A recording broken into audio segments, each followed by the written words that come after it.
I heard I bullied the school beauty, and my childhood sweetheart led a group of brothers to block me with baseball bats. They dragged me into an alley and beat me with the bats. The sound of bones breaking was crisp. When the blood splattered on the wall, I saw the hatred in my sweetheart's eyes. Dare to bully Mia, I want your life. He personally smashed my hands. The hands that had wrapped countless dumplings and written countless love letters for him. I lay in a pool of blood and heard someone scream. Caleb. She's Alara. Your childhood friend. My sweetheart's baseball bat fell to the ground with a thud. Later, I heard he went crazy. In the afternoon, after school, I was surrounded as soon as I walked out of the school gate. Caleb was with 7 or 8 boys, each holding a baseball bat. Their expressions were fierce, as if they were going to a brawl. I was stunned. Caleb? This was my childhood sweetheart of 15 years.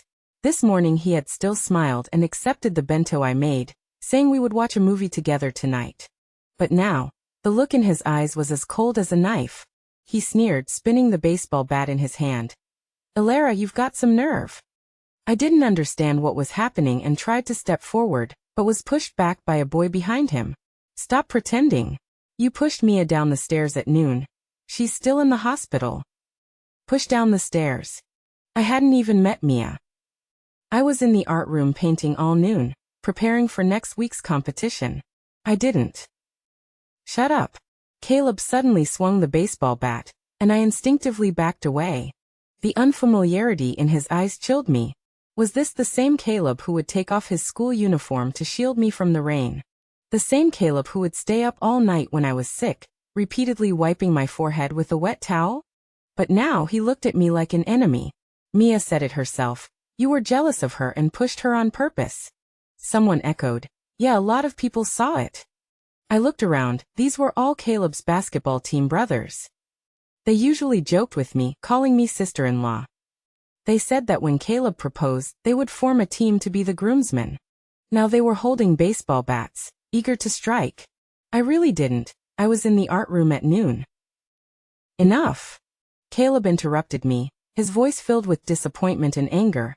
Mia is such a kind person. How could she lie? It's you who's always disliked her. Yes, I didn't like Mia. This girl who transferred schools a month ago latched onto Caleb on her first day. She was petite and cute, spoke in a coquettish voice, and always pretended to be pitiful. Her forte was crying in front of Caleb. Caleb said she was from the south, unfamiliar with the area, and asked me to take care of her. But I found that she was always talking about me behind my back.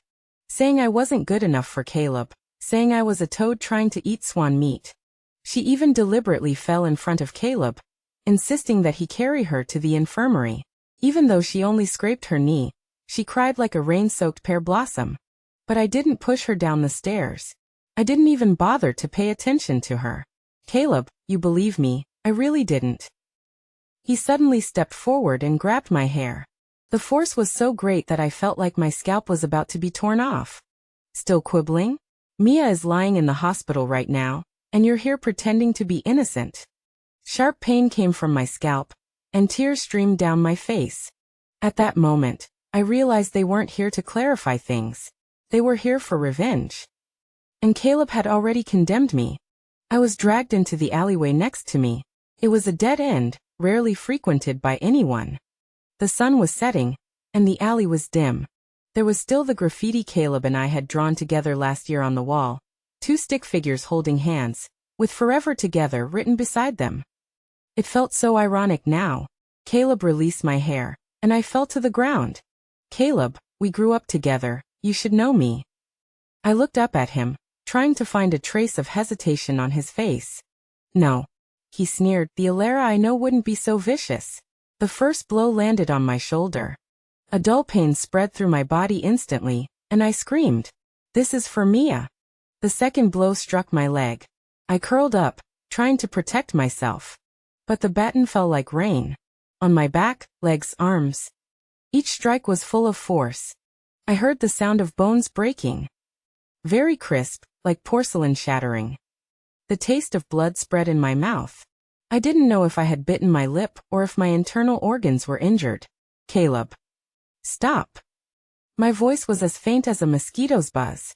He paused, squatting in front of me. Sweat trickled down his cheek and dripped onto my face. It was warm, but it felt colder than ice. Does it hurt? Mia is 100 times more painful than you. She trusted you so much, treated you like a friend, and you hurt her because of jealousy. I struggled to look up, trying to see his face clearly. But blood flowed into my eyes, blurring my vision. I only saw him stand up, raising the baseball bat. These hands, don't even think about hurting anyone again. The baseball bat slammed heavily onto my hands. I heard my own scream. The pain was indescribable, like someone using a dull knife to cut my bones inch by inch. My fingers were bent at a bizarre angle. White bone fragments pierced the skin, a bloody mess. These hands had made countless dumplings for him. Every time he finished playing ball, I would prepare his favorite chive filling. He always said with a smile that only the dumplings I made were the best in the world. These hands had written countless love letters to him. Although he said they were cheesy, he always carefully kept them. He even bought a tin box, saying he would save them for a lifetime. These hands had wiped his forehead again, and again when he had a fever. At that time, he vaguely held my hand and said, "Alara, from now on, my hands will only hold yours." Now they were destroyed by his own hands. I don't know how long they beat me. I only know that my body is numb, and I can't even feel the pain. Blood pooled on the ground in small puddles, an eerie dark red in the afterglow of the setting sun. I lay in it, like a broken doll. My consciousness began to blur, and I started hallucinating. I saw 6-year-old Caleb, with 2 small braids, running towards me. "Alara, my mom made candied haws, I'll share half with you." I saw 10-year-old Caleb, fighting because I was bullied by a boy. "Whoever dares to bully Alara, I'll fight them to the death." I saw 15-year-old Caleb, giving me a necklace on my birthday. "When we turn 18, I'll officially pursue you." Turns out, all these beautiful memories can't compare to one life from Mia. "Caleb, that's enough, right?" "Yeah, don't actually kill her." Caleb was still hesitating. He looked at me on the ground, his chest heaving. Just then, a girl screamed and ran into the alley. "Caleb, are you crazy? She's Alara, your childhood sweetheart." It was my classmate, Sophia. She rushed over to help me, and her face turned pale when she saw my condition. "Oh my God, Alara." Her hand was trembling, and tears fell in large drops. Sobbing, she took out her phone. "I'm calling the police. This is murder." Caleb finally sobered up. The anger dissipated, and reason returned. He looked at the bloodstained baseball bat in his hand, then at me on the ground. The baseball bat clattered to the ground. "Alara?" His voice was trembling. He wanted to approach, but didn't dare. "Alara, are you okay?" I wanted to laugh. After all this, he's asking if I'm okay. But I couldn't even move the corners of my mouth. My consciousness was gradually fading. The last image was of Caleb kneeling in the pool of blood, shaking my body like a madman. "Alara. Alara, wake up. Don't die. Please don't die." I was wrong. I was really wrong. How laughable. When he was beating me earlier, why didn't he think about the possibility of me dying? I was awakened by pain. The kind of pain that pierced my bones made me wish I could continue to be unconscious. I opened my eyes, and all I saw was a snow-white ceiling. The smell of disinfectant told me I was in a hospital. I was still alive. It was a miracle. I wanted to move, but found I couldn't. Looking down, I was wrapped up like a mummy. Both hands were in thick casts, suspended in the air. I was covered in tubes. Even my breathing was accompanied by the sound of machines. "You're awake?" A nurse walked in, checking the equipment. She looked to be in her 30s, with a professional calmness in her eyes. "You're really lucky to be alive. The doctors said you were beyond saving when you were brought in." She recorded while speaking. "Multiple fractures throughout your body, internal bleeding, comminuted fractures in both hands. TSK, what deep hatred caused someone to be so brutal?" I opened my mouth but no sound came out. My throat felt like it had been burned, dry and painful. The nurse fed me some water. The water flowed down my throat, each swallow feeling like I was swallowing knives. "Don't talk, your vocal cords are also damaged." Just rest and recover. It'll take at least half a year for you to recover from these injuries. Half a year. I closed my eyes.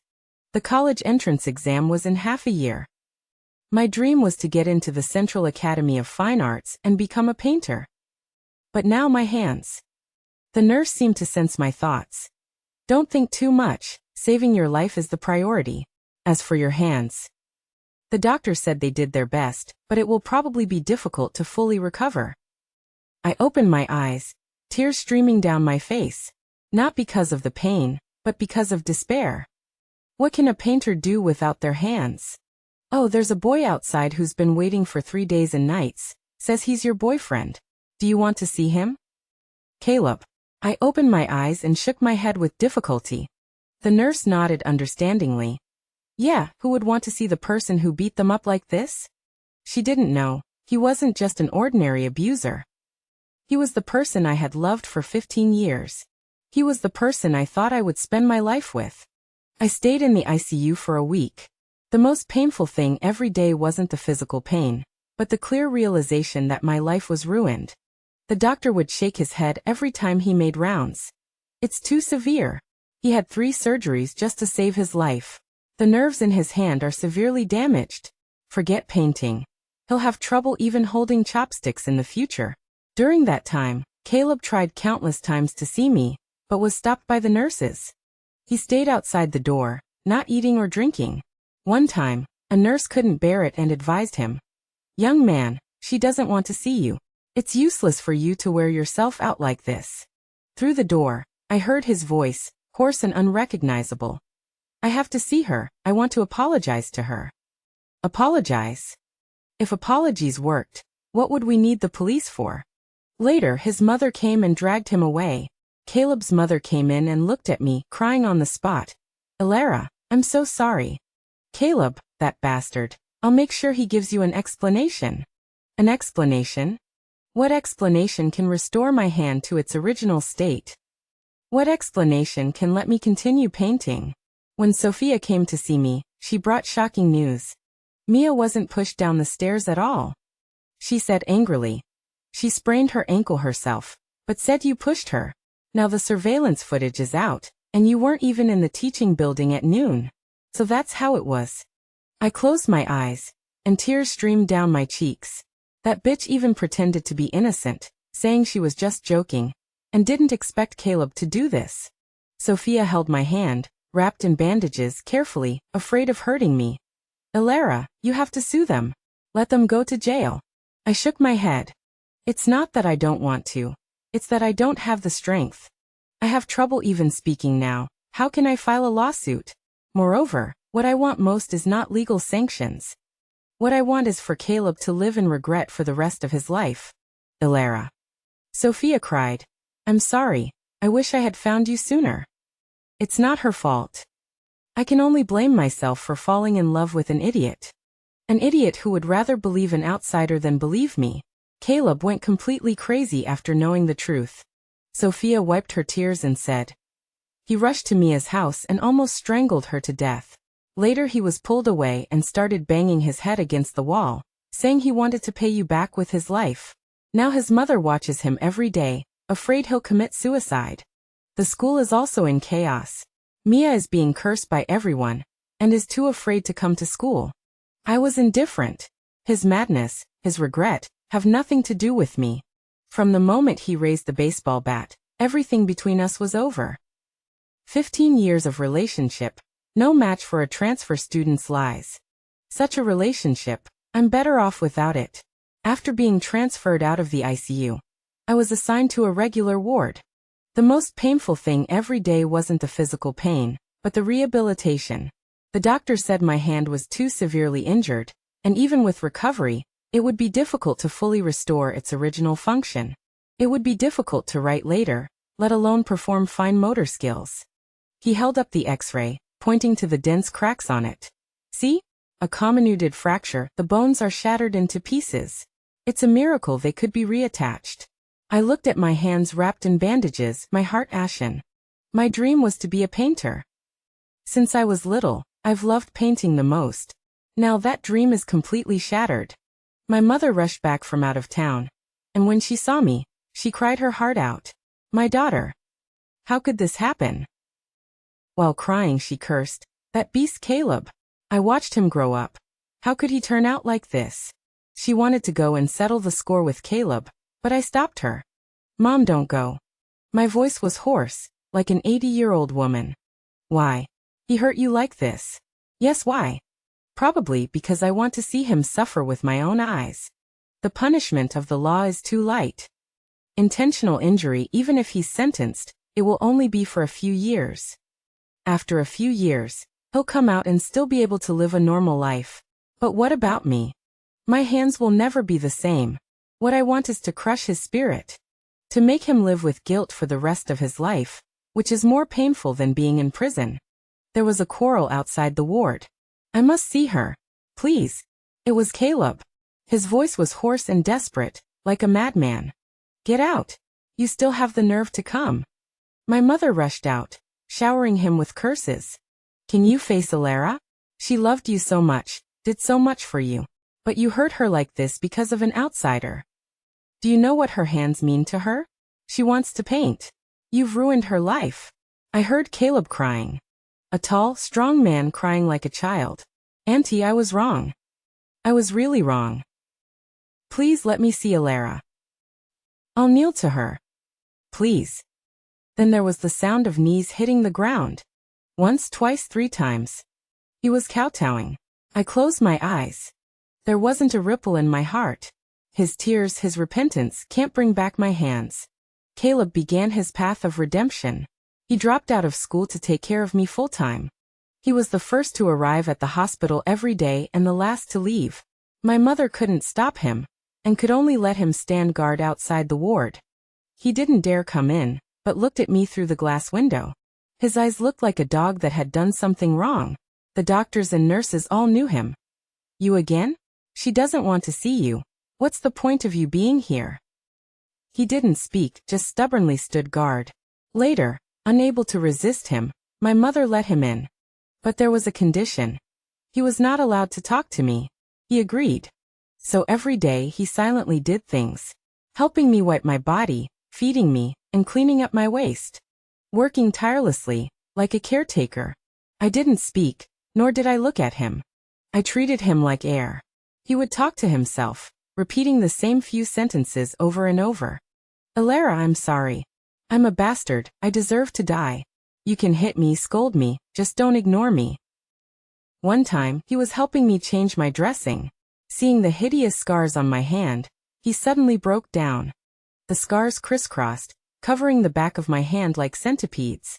There were also steel pins in the joints of my fingers, making it look like a mechanical hand from a sci-fi movie. He held my hand and cried bitterly. This hand used to be so beautiful. When you painted, your fingers looked like they were dancing. I ruined them. I deserve to die. Then he picked up the fruit knife next to him, and was about to slash at his own hand. He was stopped by a nurse in time. Are you crazy? This is a hospital, not a place for you to perform. From then on, he was not allowed to be alone with me. But he still didn't give up. Buying the most expensive nutritional products, hiring the best doctors. He emptied his parents' savings. His mother came to plead with me. Alara, please forgive him. He really knows he was wrong. This child has been stubborn since he was little. Once he sets his mind on something, nothing can change it. He said he wants to take care of you for the rest of his life, to atone for his sins for the rest of his life. I looked out the window, without saying a word. Forgive. Who will give me back my hands? Who will give me back my life? 3 months later, I could finally get out of bed. Although I still needed crutches, I could at least walk on my own. The surgery was successful, but as the doctor said, my hand was ruined. It was difficult to even hold a pen, let alone paint. The doctor suggested I practice using my left hand. It would be difficult, but better than not being able to do anything at all. I began to painstakingly learn to eat and brush my teeth with my left hand, like a child who had just learned to use chopsticks. Every simple action required a huge amount of effort. Caleb looked at me with pain in his eyes and wanted to help. I used my left hand to smash the bowl on the ground. Porcelain shards flew everywhere, scratching his face. Blood flowed down his cheek, dripping onto his white hospital gown. He touched the blood on his face and gave a smile that was uglier than crying. "It's okay, it doesn't hurt. If it'll make you feel better, you can scratch up my face as much as you want." I looked at him coldly. With all my strength, I spoke 3 words. "Do you deserve it?" He was stunned, the light in his eyes fading little by little. Yet, did he deserve it? Could my pain be offset by scratching his face? From then on, he never mentioned forgiveness again. He just took care of me even more humbly, like a dog wagging its tail and begging for affection. It was raining the day I was discharged from the hospital. Spring rain, carrying the earthy smell of soil. Caleb was waiting at the door with an umbrella, his hands trembling with excitement when he saw me come out. "Elara, let me take you home." I didn't even look at him. I used my crutches and walked slowly forward. Mom wanted to help me, but I refused. I wanted to walk on my own. Even if every step was agonizingly painful, Caleb followed behind, keeping a distance of about 6 feet. Not too close, not too far, like a shadow. The rain grew heavier, and my hospital gown quickly became soaked. My mother's heart ached and she started to cry. "Elara, let's take a taxi." I shook my head and continued walking forward. This road wasn't long. It usually took 10 minutes to walk. It took me a whole hour. Every step felt like walking on the edge of a knife. But I couldn't stop. If I stopped, I would lose. By the time I got home, I was completely exhausted. Caleb was still standing downstairs, drenched to the bone. The rain streamed down his hair, blurring his face. "Elara, can I come up? Just to see you for a moment." I closed the window and drew the curtains. That night, he stood downstairs all night. The next morning, an ambulance came to take him away. I heard he had a fever from standing in the rain, a fever of 40 degrees Celsius, and he was delirious. He kept calling my name. "Elara. I'm sorry. Elara." When my mother told me this, she carefully observed my expression. I practiced writing with my left hand expressionlessly, stroke by stroke, crooked and awkward. Like a preschooler scribbles. This is my current state. A person who was once able to create beautiful works of art, now struggles even to write. Mia transferred schools. Rumor has it she couldn't take the whispers and pointing from the other students. She came to see me once before she left. Standing outside the door, she spoke to me through the security door. "Elara, I know you hate me."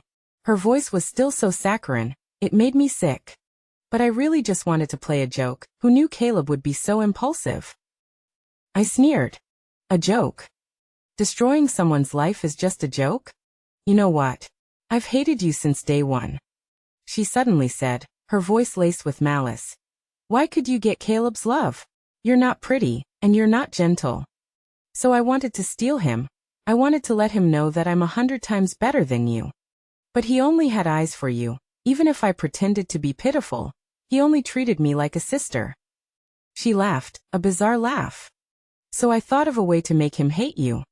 As long as he hates you, he'll fall in love with me. Too bad, he was like a madman when he hated you, and even more like a madman when he knew the truth. If I can't have him, you can't either." After saying that, she turned and left. Her high heels clicked on the ground, tap, tap, tap. I clenched the pen in my left hand. If my hand wasn't ruined, I would have rushed out and strangled her. But now, I can't even open the door. My right hand is useless, and my left hand isn't nimble enough. I could only watch her leave, with that malicious smile. So, my life was ruined just because of a woman's jealousy. And Caleb was the knife in her hand. The college entrance exam is approaching, but I can't even go back to school. Not that I can't, but I don't want to. I can't imagine what it would be like to clumsily answer questions with my left hand. Even less can I face the sympathetic gazes of my classmates. My mother hired a tutor for me, one-on-one tutoring. But my mind is simply not on studying. Every day, besides rehabilitation, I just space out, looking at the sky outside the window, thinking that if that day hadn't happened, I should be in the studio preparing my portfolio. Caleb is still persisting, appearing downstairs on time every day, rain or shine. Sometimes carrying breakfast, sometimes holding tonics. I never accept them. He just leaves them at the door, and then quietly leaves. The neighbors are gossiping behind my back, saying he's devoted, saying I'm heartless. That boy is so good, coming every day, rain or shine. That's right, he knows he was wrong and has changed. Alara should forgive him. They don't know that the word devoted doesn't suit him. A person who can beat his childhood sweetheart half to death just because of someone else's words. Is that called devotion? Then every man in the world is a love saint. One day, I was sunbathing on the balcony. I saw him downstairs looking up at me, his eyes pleading, like a stray dog. I suddenly remembered when I was little. When I was 6 years old, we found a stray dog together. Caleb said he wanted to keep it, and I said okay. Later, the puppy bit a neighbor and had its leg broken. The puppy dragged its broken leg, still wanting to crawl to our side. Its eyes were exactly the same as Caleb's now. In the end, I still forgave that puppy. But I won't forgive Caleb. Because the puppy wouldn't beat me half to death. The puppy wouldn't ruin my life. The day of the Gaokao, I didn't go. It wasn't that I didn't want to, I just couldn't. The night before, an old injury flared up. The pain made me roll around in bed, drenched in cold sweat. That kind of bone-deep pain felt like someone was sawing through my bones. My mother was frantic, taking me to the hospital overnight. The doctor said it was caused by the changing weather. The fractured area would be more sensitive, and it would hurt every rainy day in the future. This was for life, there was no way around it. This was the after effect. An after effect that would accompany me for my entire life. I lay in the hospital bed, listening to the cicadas chirping outside the window. Today, my classmates were all writing furiously in the examination hall, and I couldn't even hold a pen steady. Caleb came. He had lost a lot of weight, his cheekbones were protruding. Seeing me in the hospital again, his eyes instantly turned red. Does it hurt? What do you think? If it didn't hurt, why would I be lying here? He carefully sat on the edge of the bed. Alara, today is the Gaokao. I know, I didn't go. I was stunned for a moment, and looked at him. I'm not worthy to go to the same university as you. He lowered his head, his voice very soft. If you can't take it, I won't either. Wherever you go in the future, I will go. Even if you don't forgive me, I will protect you. Protect you for a lifetime. I laughed. Using all my strength, I said one sentence. Get out. His shoulders trembled, but he didn't leave. He just sat there even more humbly. Like a statue. Without taking the college entrance exam, my life seemed to be fixed in place. My classmates successively received their acceptance letters, and began preparing for university life. Sophia was admitted to Peking University and cried when she came to see me. If it weren't for that incident, you definitely would have gotten into the Central Academy of Fine Arts. Yes, if it weren't for that incident. But there are no ifs in the world. And I was still struggling with my left hand. I can finally write neat characters, although slowly. The doctor said I was recovering well, and suggested I go out more. A good mood is essential for physical health. I started walking in the park every day, leaning on a crutch, hobbling. Like a little old lady. The gazes of passers-by made me uncomfortable. There was sympathy, curiosity, and gossip. So young and already disabled, so pitiful. I heard she was beaten by her boyfriend. TSK, young people nowadays. I lowered my head and quickened my pace, even though my leg was in severe pain. One time, I ran into a junior high school classmate. She looked at me in surprise. Alara? What happened to you? I calmly said, I had an accident. She hesitated but finally asked. I heard it was Caleb. She gasped. Really him? Didn't you grow up together? Yes, we grew up together. So what? Does growing up together mean you won't hurt someone? Sometimes, the closest people are the most ruthless. Because they know where your weaknesses are. So you guys now? There is no now. I interrupted her. And there never will be. She smiled awkwardly and left with an excuse. I knew that soon after, this incident would spread throughout the entire circle. The once envied childhood sweethearts had become abuser and victim. How ironic. In autumn, I signed up for the self-study exams. Since I missed the college entrance examination, I would continue in another way. Although the dream of painting was shattered, I could still learn other things. My mother was very pleased. My daughter is just strong. Actually, it's not strength. I just didn't want to let Caleb succeed.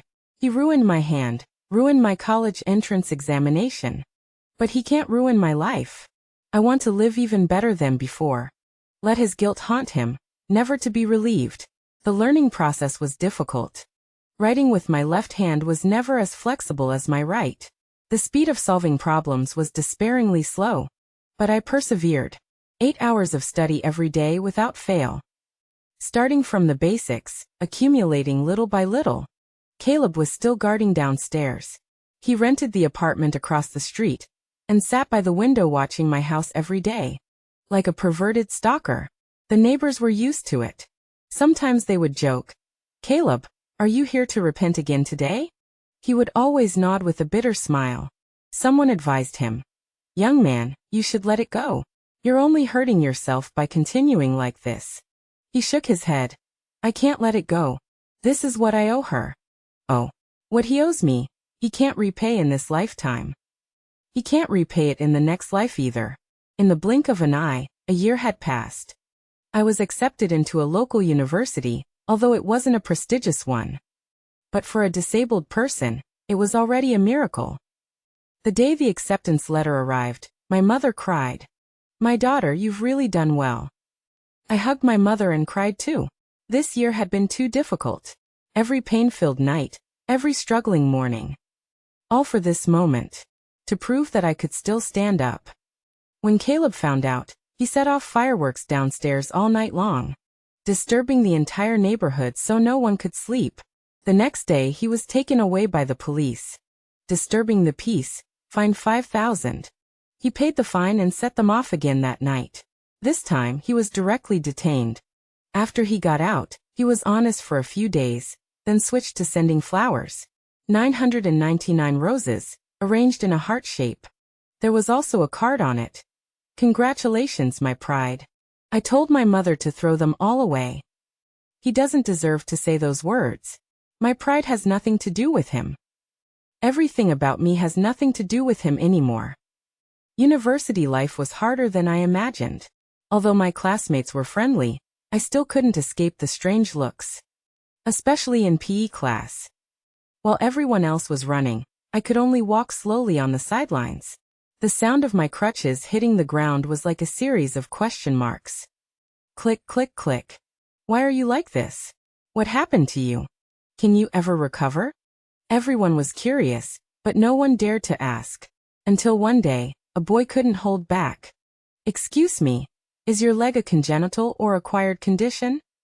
I calmly replied, "Acquired. I was beaten." He gasped. "Who was so ruthless?" "My ex-boyfriend." After that, no one ever asked again. But I knew there were definitely rumors circulating in private. All sorts of versions.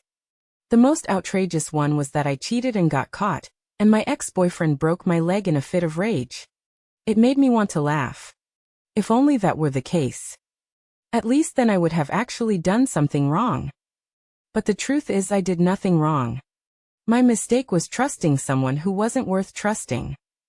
My mistake was falling in love with someone who would beat me within an inch of my life, because of someone else's words. In my sophomore year, I met someone. Daniel, from the computer science department. He was very kind to me. Knowing my hands weren't convenient, he would voluntarily help me take notes. He never asked about my past, only cared about my present. Slowly, we became friends. He would accompany me to the hospital for rehabilitation, and buy me painkillers when I was in pain. He would pick me up and drop me off in the rain, afraid I would slip. "Alara, you look beautiful when you smile." I was stunned for a moment. How long had it been since someone complimented me? Since the injury, I had hardly looked in the mirror. I didn't want to see that pathetic version of myself. I didn't want to see those ugly hands. "You should smile more," he said. "Life is already hard enough, why not make yourself happy?" Yet why not be happy? I started learning to smile. Although it was forced, it was still better than frowning all day. Caleb discovered his existence. That day, we came out of the library together, talking and laughing. Daniel was telling me a joke, making me burst out laughing. Caleb suddenly rushed out and pushed Daniel away. Stay away from her. Daniel was baffled. Who are you? I'm her boyfriend. I sneered. Ex-boyfriend. The ex-boyfriend who crippled me. Daniel's face changed. He shielded me. So you're the scum. Caleb's face turned pale. I didn't. Didn't what? Didn't cripple her? Daniel said angrily. You still have the nerve to show up in front of her? Caleb was speechless. He looked at me, his eyes pleading, as if begging me not to say more. But why should I cover for him? 3 years ago, because of a transfer student's lie, he with 7 or 8 others used a baseball bat to beat me like this. I calmly stated the facts. Compound fractures in both hands, multiple fractures throughout my body. I stayed in the ICU for a week. The doctor said it was a miracle I survived. Daniel's fists clenched tightly. Beast. He punched Caleb in the face. Caleb didn't dodge, letting the fist land on his face. Blood streamed from his nose instantly. Enough. I pulled Daniel back. Don't dirty your hands. Daniel stopped, but still glared at Caleb fiercely. Stay away from Alara, or I'll beat you every time I see you. We left. Behind us, Caleb knelt on the ground, like a puddle of mud. After that, Caleb disappeared for a while. I thought he had finally given up, until Daniel told me someone was following him. Every day after class, there was a sneaky-looking man following me. I knew without thinking who it was. I found Caleb. He was skin and bones. His beard was scruffy, and his eyes were sunken. Where was the spirited young man of those days? The sunny and handsome teenager, the most dazzling presence on the basketball court, now looked like a homeless person. What do you want? He hurriedly waved his hand. I have no malice, I just wanted to confirm if he was treating you well. What's it to you? He opened his mouth and tears fell. Alara, I know I'm not qualified, but I'm really worried about you. What if he hurts you too? I laughed. How ridiculous. The person who hurt me the most is worried about someone else hurting me. That's my business. Even if everyone in the world hurts me, it's not your place to care. You have no right. The last 4 words, I said them one word at a time. Like 4 knives stabbed into his heart. He clutched his chest, squatting down in pain. I know.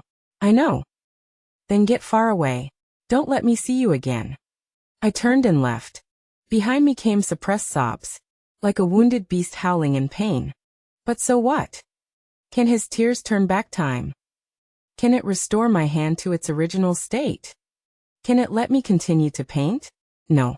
Then it's meaningless. Later, I never saw him again. Until one day, I heard a news report. It turned out he had found Mia and went to kill her. Then he committed suicide, leaving behind a blood-written letter on the spot, confessing to me. But I didn't care anymore, because he was no longer the protagonist of my life. Now he's not even as good as a passerby.